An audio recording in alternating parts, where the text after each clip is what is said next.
I remember right before the summer holidays of 2022, I had been training for a few months already, and I tried to bulk, I tried to gain weight, but I really couldn't. But as the holidays started, I my goal was to really take fitness seriously, really take my physique to the next level, really start gaining weight. Because at the time I was weighing only 52 kilograms, so I was really, really skinny. 52 kilograms at 6'2", so really skinny, and I really wanted to change. I'd already gained some muscle over the first 3 months of training, but I plan to really take it seriously on those 6 weeks of summer holidays. And that's basically what I did. 6 weeks later, I was 8 kilograms heavier. Probably overdid it, that's for sure, but my physique completely transformed and my life changed after those 6 weeks. It was kind of the start of a new journey for me in my life. It was kind of the start of a new way of living, you could say. I gained 8 kilograms in 6 weeks, probably too much, but it was completely different afterwards.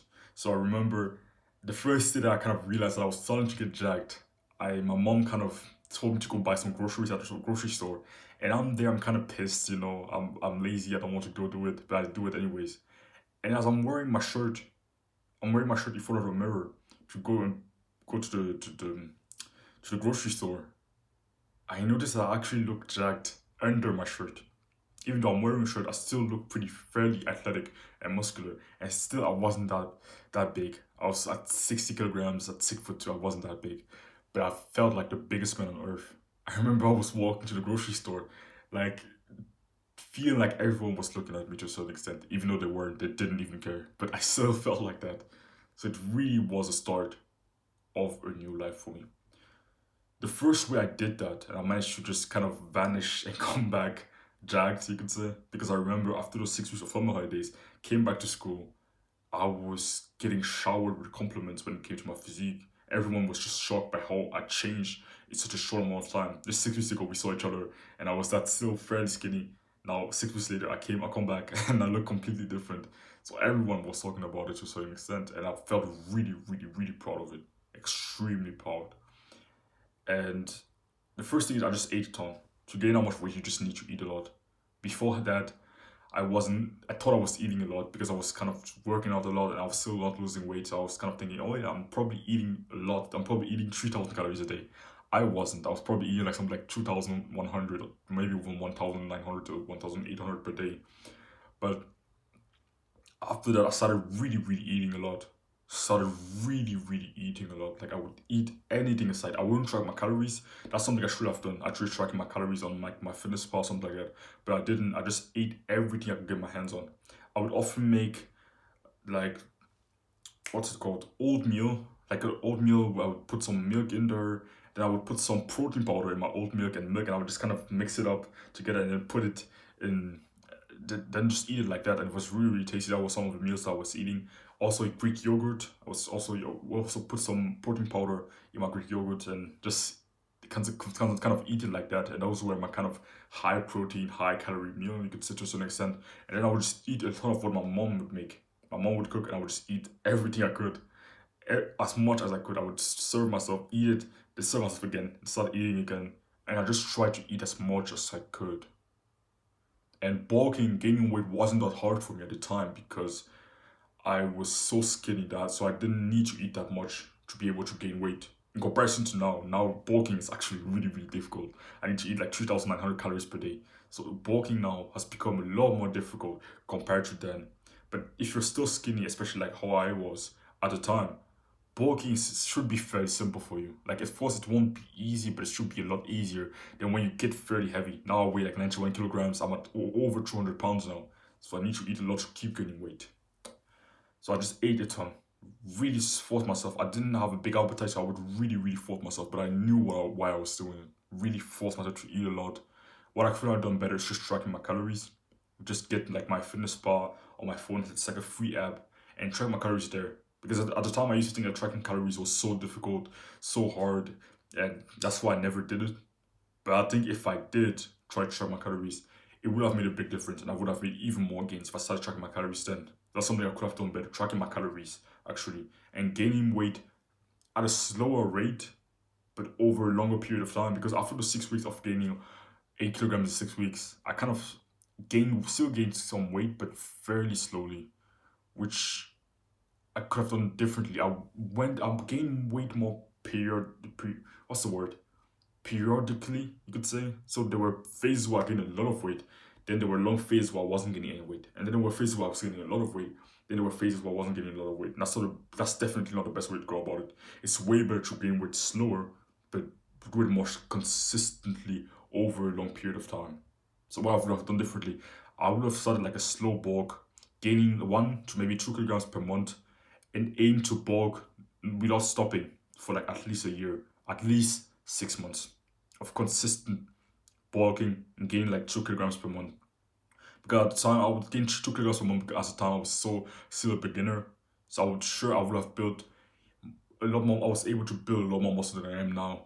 So even if I gain 2 kilograms per month, still a good chunk of that would be muscle. But now if I try to gain 2 kilograms per month, like I would still a good chunk of that would still be muscle. But I think a bigger chunk would actually be fat, and that's not what you want when you're bulking. Another thing that I did, I just built the habit of training consistently. It just became a habit, and I did that by just starting with short, smaller workouts, less intimidating workouts. So the workouts that I did at the time, I just did push-ups in my room. I did 5 sets of push-ups every single day, and it was super simple. And even on the days where I didn't feel like it, I didn't want to do the full workout, I still did at least 1 set. It's not that I would just do 10 push-ups.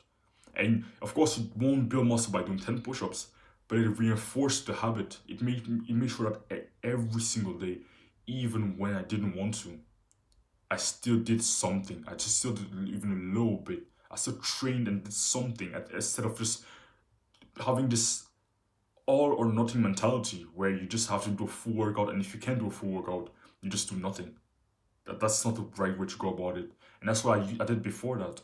I tried to just go around with this all or nothing mentality where I had to do like a full, super tiring, super hard workout, or I would do nothing.